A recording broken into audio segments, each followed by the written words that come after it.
Hey everyone, welcome back to our channel. If you're new here, please subscribe. I'd really love that. If you're returning, how you doing today? If you haven't signed up for our newsletter yet, please do so. It's not too late for September, and October's newsletter is going to be on its way very shortly. So what I want to talk to about today with you guys, okay, is history. And history repeating itself and things like that, okay? I've spoken in length about Bosnia. Now, I think it's time that we talk about something that is along the same lines. Okay. I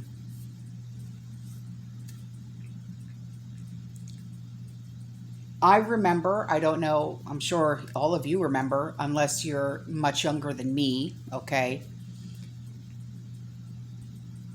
If you remember President Ronald Reagan saying, "Take down that Berlin Wall." Now, I was too young. Matter of fact, when this initially all started, I wasn't even a glimmer in my mother's eye. But a lot of this stuff, when it initially happened, I was too young. I wasn't alive and stuff like that. Okay. But with like the building of the Berlin Wall, okay, things like that. People always say, well, what is the point of prepping and things like that? Okay, well, the point of prepping is because history is now repeating itself, okay? And we're seeing things that, again, that once happened years and years and years ago, decades ago, okay? Now, am I saying that there's going to be another Berlin Wall? No, I'm not. But there are certain circumstances, okay, and I'm going to get into that later on, okay? There are certain circumstances that we are seeing it once again. Now, let me get into, like, the reasoning and the building of the Berlin Wall. Okay, I'll get into that first, okay, and then we'll move on to what it was like living in Berlin, Germany, okay? So during, and I'll leave the links in the description box below, okay, so you guys can have your references and things like that, okay?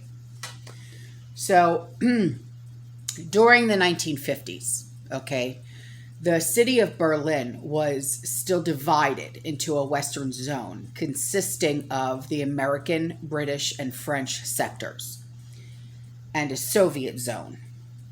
Berlin constituted a thermometer during every international crisis, registering the degree of seriousness of the crisis.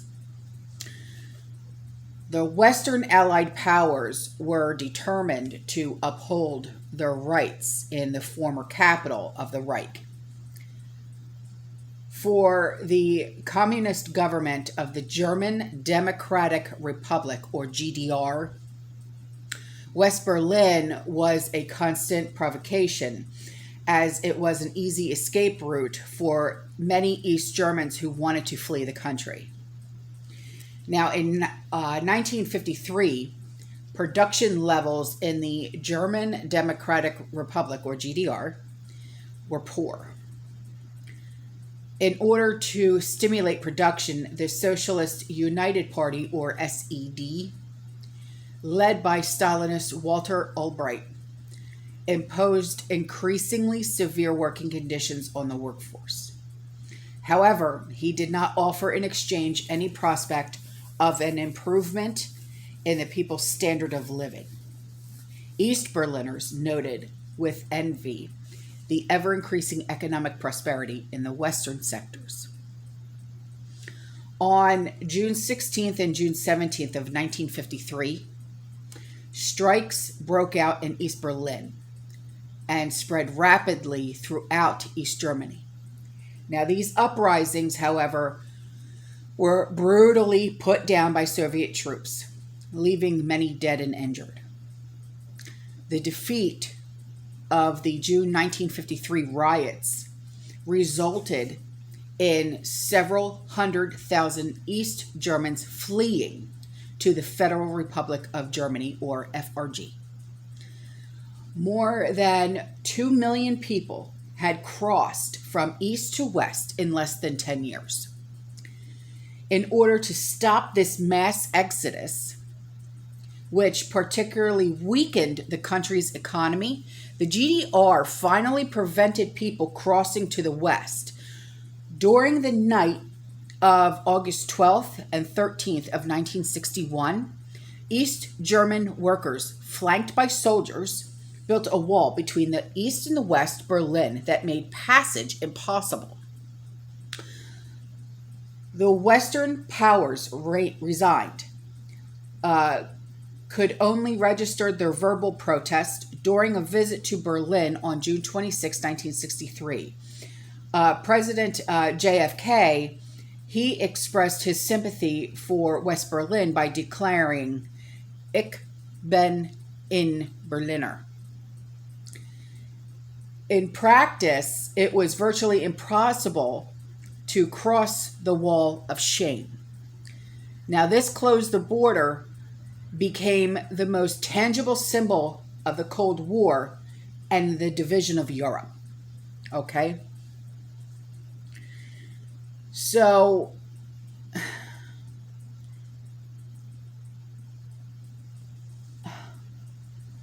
I don't know if you are able to read between the lines there, okay, and see what the similarities are there, okay? People fleeing and stuff like that, okay? Now, like I said, am I saying that there's going to be a wall built? No, I'm not saying that, so please don't say that, "Oh, Autumn said that there's going to be a wall built." No, I am not saying that there's going to be a wall built. Although they did try to build, the Trump administration did try to build a wall between us and Mexico. But they want to tear it down because they want open borders. But look what's happening right now in Texas under the bridge. With 15,000, but that was just of yesterday with all the Haitians coming through. But from what I understand, they're flying them back. Are they really, though? Asking for a friend. You know, I mean, there's just so much going on in this country today that it's literally history repeating itself. Am I wrong? It's just in it. It's not in Germany. It's here. So now, this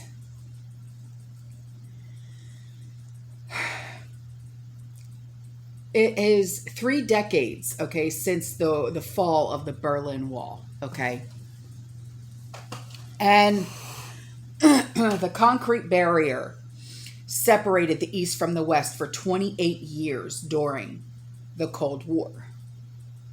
And the wall surrounded the western half of the city where British and American and French forces operated.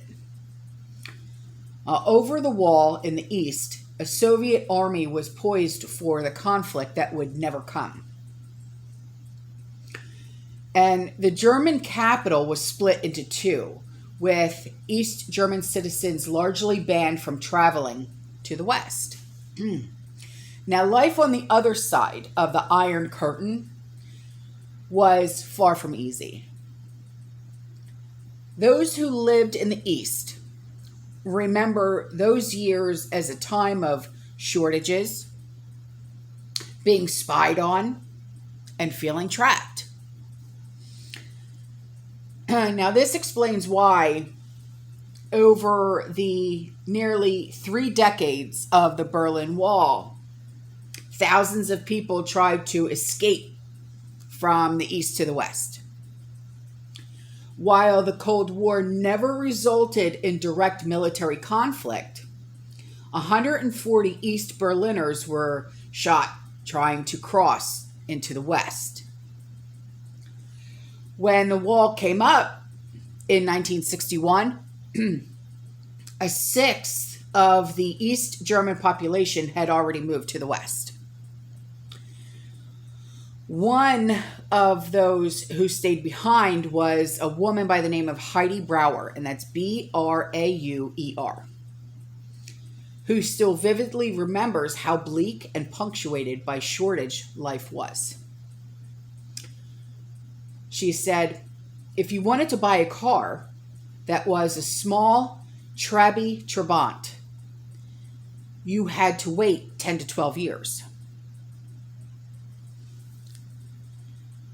We could buy in the wintertime maybe 1 kilogram bananas or oranges, so like a bushel of bananas or oranges, okay? But that was it. And with clothes, that was the same. You had to organize to look around. The communist-controlled state also disapproved of religion, and Heidi Brauer, she attended church. Despite doing well at school, she was prevented from going into further education. She said, when I wanted to go to the next higher school, the gymnasium, they called it, I wasn't allowed for political reasons. When the Berlin Wall came down, Heidi found a huge Stasi, and that's Stasi, file on her. In 1 year of spying on her, the Stasi had accumulated 1,500 pages of content collected by 12 different spies. For what? She's just a citizen. For what? Can you imagine? If they are doing that here, what they have collected on every single one of us. Just saying. And I hadn't done anything, she added. I was shocked. I hadn't expected anything. I knew our telephone was tapped. I knew that. And that brings me back to what me and Tara went through the other night when we were on the phone. When that recording came through and said, this phone call is now being recorded.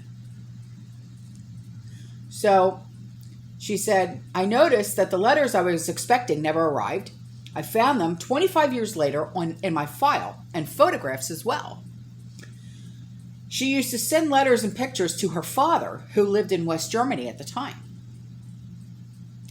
Heidi Brauer often broke the law by watching West German television. Really? That's breaking the law. You know what that sounds like? When North Koreans get caught watching South Korean television. Because that's considered breaking the law in North Korea.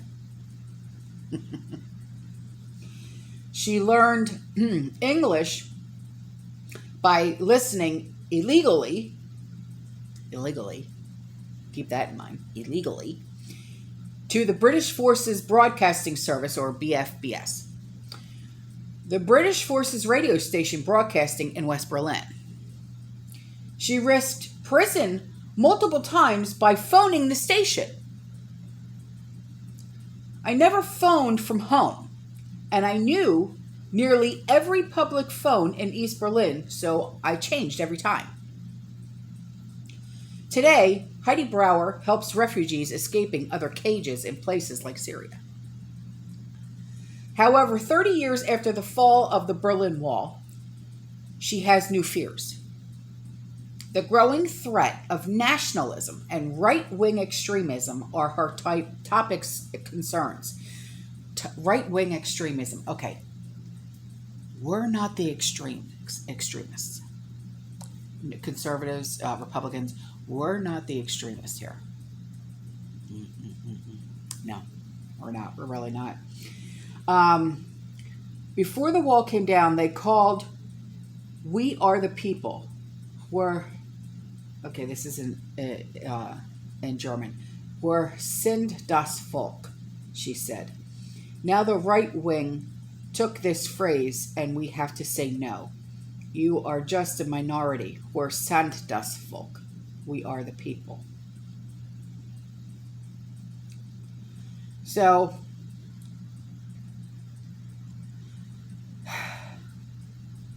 this article was written November 8th, 2019.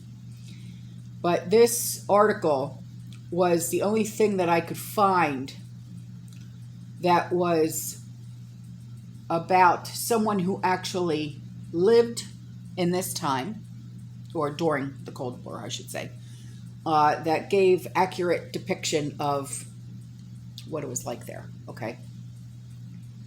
So I will leave the link to this article in the description box below. So I hope that, this was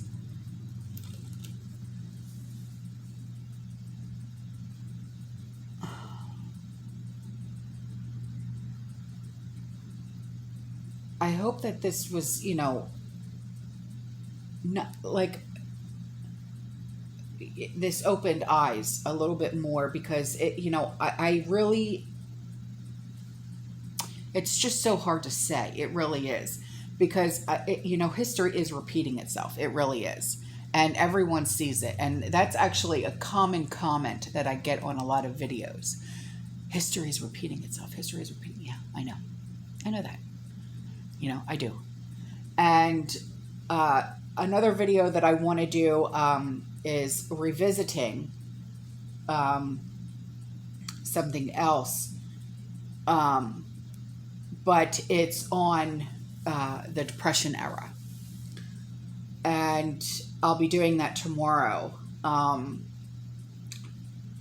the reason why I want to touch on the Depression era is because my father, a couple of months ago, had said, by the end of this year, beginning of next year, of 2022, he feels, with the way the economy and everything is going right now, he feels that we are going to be seeing times worse than the Great Depression.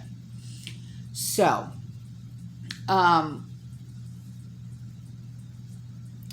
is, the Cold War a reason to prepare? Yeah, because how did they survive?